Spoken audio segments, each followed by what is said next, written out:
Friends, welcome to Jeet Lo IIT. ये हमारा quadratic equation का 6th लेक्चर होगा।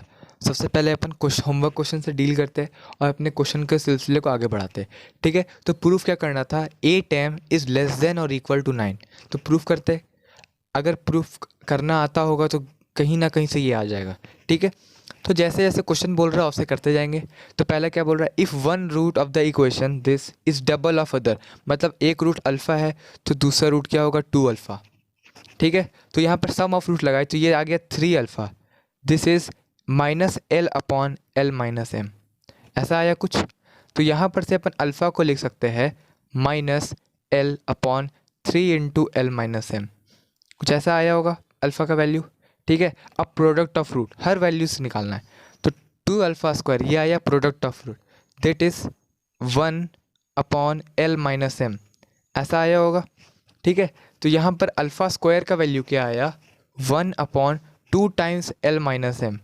ठीक है, अब यहाँ पर क्या रखते हैं अपन, अल्फ़ा स्क्वायर का वैल्यू रख देते हैं। अल्फ़ा का value minus L upon 3 into L minus M है, तो अल्फ़ा का स्क्वायर क्या हो जाएगा, इसको इसके इक्वेट कर दिया तो माइनस स्क्वायर प्लस हो गया, तो this is L square upon 3 का square 9 L minus M whole square, कुछ है। तो सॉल्व करने में क्या आया, अल्फ़ा स्क्वायर को ऐसे रख दिया 1 upon 2 into L minus M is equal to alpha का स्क्वायर किया तो एल स्क्वायर अपॉन 3 का square 9 into L minus M whole square. ठीक है, तो यहाँ पर एक एल माइनस एम से एक एल माइनस एम कैंसिल हो जाएगा, तो यहाँ पर अपन को क्या मिल जाएगा, एल में क्वाड्रेटिक आ जाएगा। ये क्या आ जाएगा, एल में क्वाड्रेटिक। तो इसके आगे सॉल्व कीजिएगा, सॉल्व करने पर जो वैल्यू आएगी एल माइनस एम से एल माइनस एम कैंसिल हो जाएगा और आएगा क्या, 2l स्क्वायर माइनस 9l minus 9m is equal to 0, कुछ ऐसा आ जाएगा इक्वेशन। ठीक है, अब यहाँ पर से आपको सोचना है, क्या सोचना ये है, यहाँ पर कुछ नहीं नॉलेज रिकॉयल चाहिए था कि डिस्क्रिमिनेंट के बारे में, क्योंकि m के बारे में अपन को नहीं बताया। अगर m के बारे में कुछ बताता तो अपन सोच सकते थे, लेकिन m के बारे में नहीं बताया तो डिस्क्रिमिनेंट के बारे में अपन नहीं सोचेंगे। अब यहाँ पर सोचेंगे क्या, l बिलोंग्स टू r क्यों दिया है, तो यहाँ पर जवाब मिल गया कि ये आ गया क्वाड्रेटिक इक्वेशन और यहाँ पे L बिलोंग्स टू R, मतलब इस केस में क्या होगा, इसका discriminant will be greater then और इक्वल टू 0। ठीक है, आपको पता होगा कि अगर L बिलोंग्स टू R हो रहा है मतलब इसका रूट्स क्या होंगे, ऑब्वियसली रियल ही आएंगे। अब रियल में डिस्टिंक्ट आएंगे कि इक्वल आएंगे वो नहीं पता, तो क्या कंडीशन लग गया, D is greater than equal to 0। अब यहाँ पर सॉल्व कर लेंगे, D क्योंकि L में क्वाड्रेटिक बना और यहाँ पे L बिलोंग्स टू R का हिंट दिया हुआ था, तो सॉल्व कर लिया।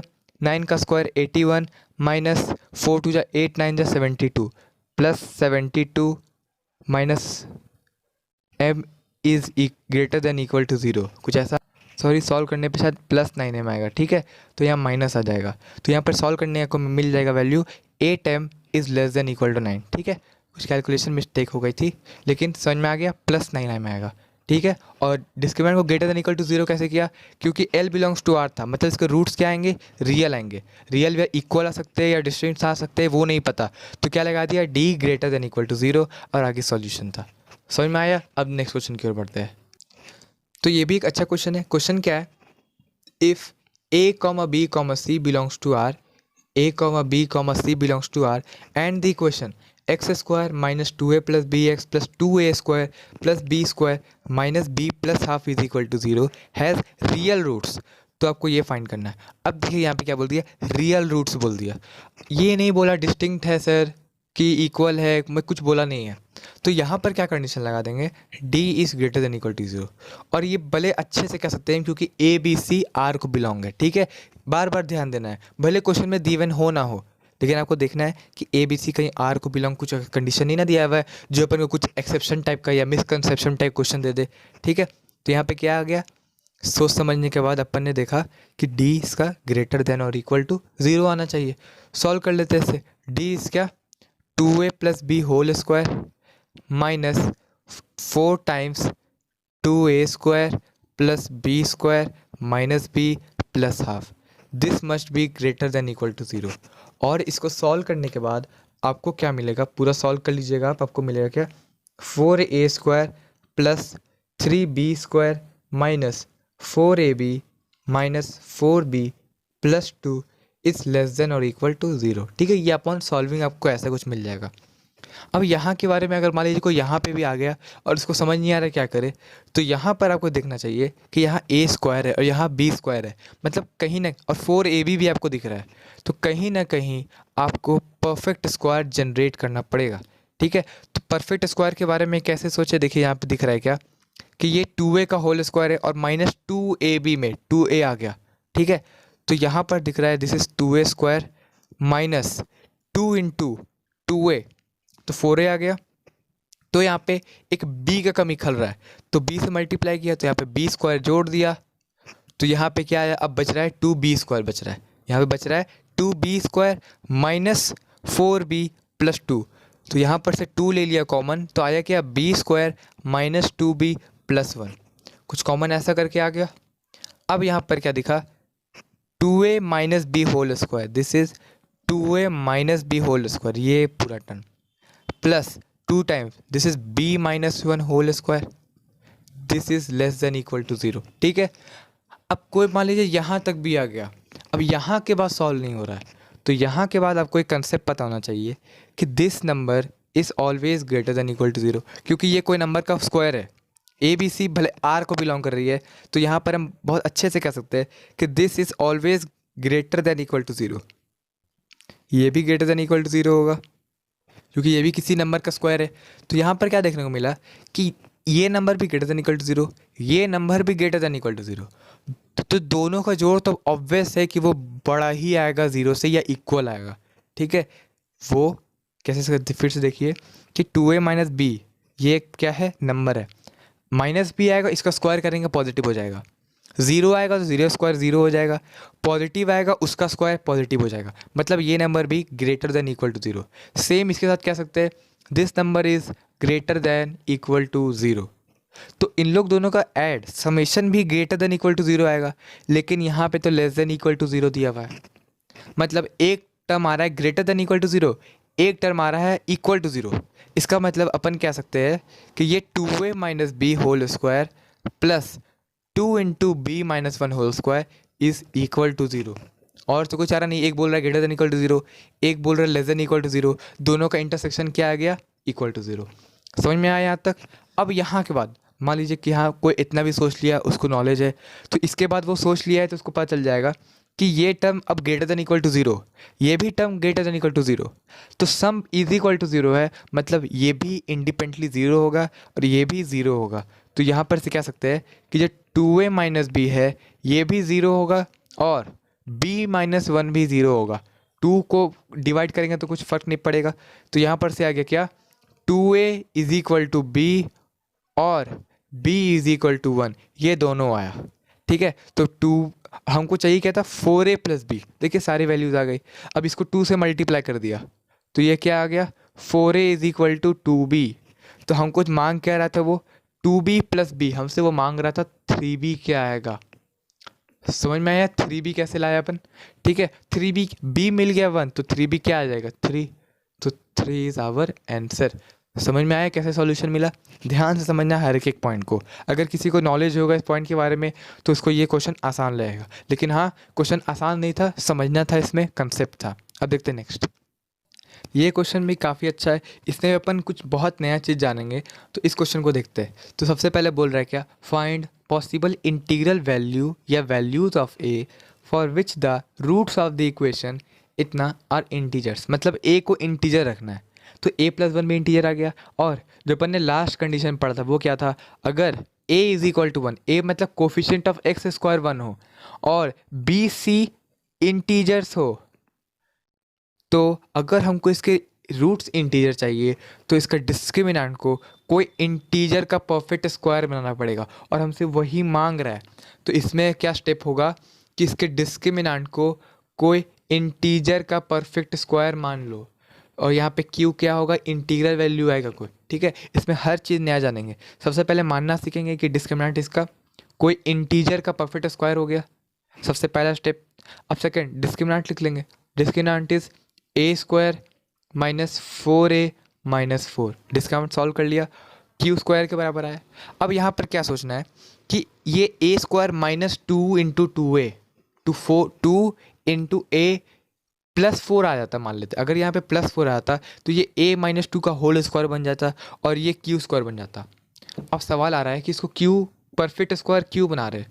तो परफेक्ट स्क्वायर बनाने का मतलब ये मैथमेटिशियन ने डेवलप कर दिया है कि अगर ये परफेक्ट स्क्वायर बन गया ए में, तो इस क्यू को उधर लेके गए तो वो a + b into a - b लग जाएगा a² - b स्क्वायर में, और इधर कोई इंटीग्रल वैल्यू आ गया तो इसको अपन 2 के फॉर्म में प्रोडक्ट में लेके आ गए तो कुछ आगे काम बन सकता है। ठीक है, ऐसा सोचा होगा, तो हम लोग भी सोचते हैं ऐसा। तो इसको परफेक्ट स्क्वायर बनाने के लिए क्या किया, दोनों तरफ 4 और ऐड कर दिया।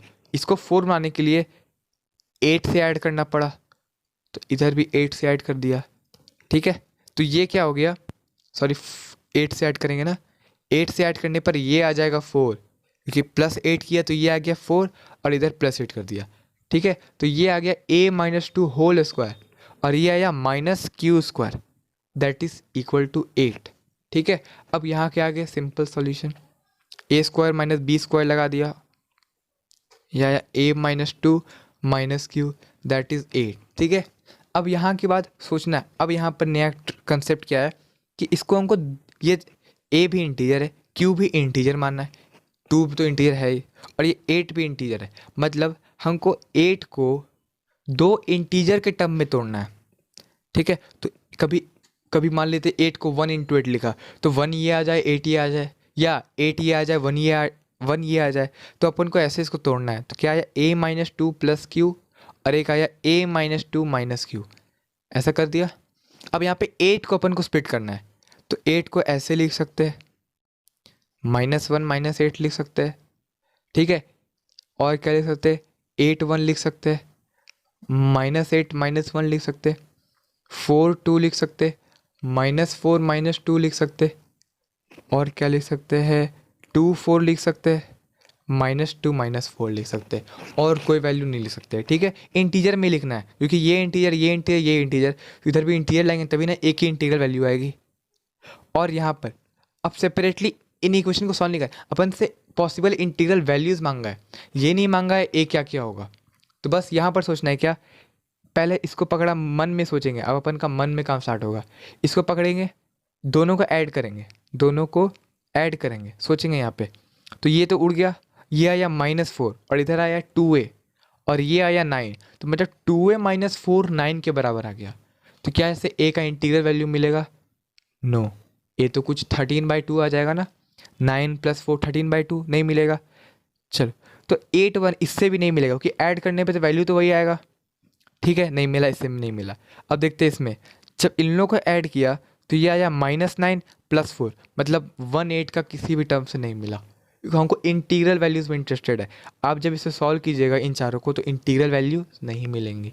ठीक है, इसको देखते हैं, इसमें क्या होगा, ये टर्म क्या है, 4 2 ऐड किया 6, ये कैंसिल, 6 + 4 10, 2a 10 के बराबर आ गया। मतलब हाँ, यहाँ पर से एक वैल्यू मिलेगी, सेम यहाँ पर से वही वैल्यू मिलेगी, a की जो वैल्यू यहाँ से आएगी वही वैल्यू यहाँ से आएगी। ठीक है, और इसे सॉल्व करेंगे तो ये आ गया -6 + 4, तो मतलब -2/2 -1, मतलब यहाँ से भी अपन को सेम इंटीग्रल वैल्यूज़ मिलेंगे। ऐड कर रहे हैं, भले वो वैल्यू अलग अलग है, लेकिन ऐड करने पर तो एक ही तो सेम वैल्यू आएगी। ठीक है, तो यहाँ पर क्या मिला, सिर्फ 2 इंटीग्रल वैल्यूज़, ये दोनों एक हुआ, दीज आर काउंटेड एट 1, तो only 2 possible values of x, A 2 की ओनली 2 पॉसिबल वैल्यूज़। ठीक है, ए की ओनली 2 पॉसिबल वैल्यूज़। समझ में आया, काफ़ी अच्छा क्वेश्चन था। ऐसे ये नया नया ट्रिक्स सीखना है। ठीक है, इसमें क्वेश्चन आपको प्रैक्टिस करने के लिए मिलेगा। अब अपन नेक्स्ट कंसेप्ट पे आते हैं। अब अपन एक जनरल कोई भी f(x), चाहे वो डिग्री 2 हो, डिग्री 3 हो, डिग्री 4 हो, हाँ, लेकिन डिग्री 1 का नहीं और डिग्री 0 का नहीं, डिग्री 2 से बड़े का बात कर रहे हैं। तो पहला पॉइंट क्या कह रहा है, if all the coefficients of a polynomial equation, कोई पॉलिनोमियल इक्वेशन है, मतलब f(x) = 0, उसका डिग्री कंडीशन क्या है, ग्रेटर देन इक्वल टू 2, सारे कोफिशिएंट्स अगर रियल हो तो उस केस में जो इमेजिनरी रूट्स आएंगे वो हमेशा कंजुगेट पेयर में आएंगे। कंजुगेट पेयर आपको बताया हुआ है, एक अगर a+ आयोटा बीटा तो दूसरा a- आयोटा बीटा। ठीक है, आगे इसमें क्वेश्चन में अपन इस्तेमाल देखेंगे, पहले प्रॉपर्टी पढ़ लेते हैं। सेकंड क्या है, अगर f(x) एक पॉलिनोमियल है और डिग्री का लेकिन कोफिशिएंट रियल हो, तो उस केस में अपन कहेंगे कि इसका जो रूट्स होगा एटलीस्ट 1 रियल रूट होगा। हम नहीं जानते 1 होगा कि 3 होगा कि 5 होगा, लेकिन हाँ 2 भी हो सकता है, 3 भी हो सकता है, लेकिन एटलीस्ट 1 तो होगा। कंडीशन क्या है, ऑड डिग्री। ऑड डिग्री को समझने के लिए जैसे देख लेते हैं, मान लेते हैं क्यूबिक हो या 5 डिग्री हो या 7 डिग्री हो, तो उसमें क्या होगा कि पहला प्रॉपर्टी में देखा था क्या कि 2 से बड़ा डिग्री का होगा तो क्या आएगा, जो इमेजिनरी रूट्स आएंगे वो कंजुगेट पेयर में आएंगे। मतलब मान लेते 3 डिग्री का, तो उसमें ये कंसेप्ट तो लगेगा ही लगेगा, हाँ भाई लगेगा। तो उसमें मान लेते इमेजिनरी रूट आ गए, ठीक है, इमेजिनरी रूट्स आ गए, तो वो क्या आएंगे कंजुगेट पेयर में, मतलब 2 रूट तो आ गए। अगर एक a प्लस आयोटा बीटा तो एक दूसरा a माइनस आयोटा बीटा आ गया। तो अब तीसरा रूट के लिए 2 ऑप्शन है, या वो रियल हो या वो इमेजिनरी हो, या वो रियल हो या वो इमेजिनरी हो, ठीक है। अब जैसे ये a प्लस आयोटा बीटा और ये a माइनस आयोटा बीटा हो गया, तो सम तो कैंसिल होकर a प्लस बी हो गया, ठीक है, a प्लस बी को ऐसा करके हो गया, ठीक है। मतलब इन दोनों का जब ऐड करेंगे तो जो सम ऑफ रूट्स आएगा वो रियल आ जाएगा। तो इसका जो दूसरा रूट निकालेंगे, तीसरा रूट, अगर वो इमेजिनरी आ गया तो सब टोटल रूट्स करेंगे वो तो इमेजिनरी हो जाएगा ना, तो कोफिशिएंट ही इमेजिनरी हो जाएगा। लेकिन यहाँ पे तो अपन को रियल कोफिशिएंट रखना है, ठीक है। तो रियल कोफिशिएंट रखने के लिए तो मजबूरी में उस एक रूट को रियल होना पड़ेगा। तीनों रियल हो सकते हैं, मंजूर है, लेकिन कम से कम एक तो रियल होगा ही होगा, ठीक है। क्वेश्चन बहुत इंपॉर्टेंट बनेगा इस पे, उससे पहले नेक्स्ट प्रॉपर्टी को देखते हैं, ठीक है। अगर एफ एक्स एक पॉलिनॉमियल फंक्शन है रेशनल कोफिशिएंट के साथ, तो उसके इरेशनल रूट्स पेयर में आएंगे, ठीक है। ये भी सेम ही जरा आप एक्सप्लेन कर सकते हैं, ठीक है। अब देखते हैं आगे। अब अपन ने जो प्रॉपर्टी पढ़ा, जो लास्ट में जो प्रॉपर्टी पढ़ा कि इसका रूट्स ऐसा है, ठीक है। तो इसमें देखिए सारे कोफिशिएंट्स क्या है, क्या है इसमें, रेशनल है, सारे कोफिशिएंट्स आर रेशनल। तो अगर कोई भी एक रूट, कोई भी एक रूट रूट में आ गया, मतलब रूट में आ गया, रूट मतलब ये रूट मतलब इसका सॉल्यूशन, और एक रूट मतलब स्क्वायर रूट में आ गया, तो दूसरा रूट ऑलवेज इसका कंजुगेट, कंजुगेट बोलते हैं पेयर में आएगा। कंजुगेट तो अपन आयोटा में लगाते हैं, ठीक है। तो एक अगर इरेशनल रूट आ गया तो दूसरा कंफर्म है कि उसका पेयर में आएगा, ठीक है। तो ये आपका होमवर्क है, इसे आपको ट्राई करके आना है। हिंट काफ़ी है कि अगर एक रूट 3 प्लस रूट 5 है तो अनदर रूट आपको मिल गया 3 माइनस रूट 5। तो आपको ये क्वाड्रेटिक, ये जो बाइक क्वाड्रेटिक इक्वेशन है, इसके आपको 2 रूट्स मिल गए हैं। तो अब उन 2 रूट से आप इसको डिवाइड करके इसका एक और रूट, 2 और रूट निकाल सकते हैं और उसे फैक्टराइज करके आप इसे सॉल्व कर सकते हैं, ठीक है। तो इसका आंसर आप मुझे कमेंट करके बताइएगा कि इसके सारे रूट्स बताना है, ठीक है। इफ़ वन रूट गिवन है, find all roots, find all roots, सारे इसके सॉल्यूशन बताने हैं, ठीक है। सॉल्यूशन अपन नेक्स्ट क्लास में देखेंगे। Thank you.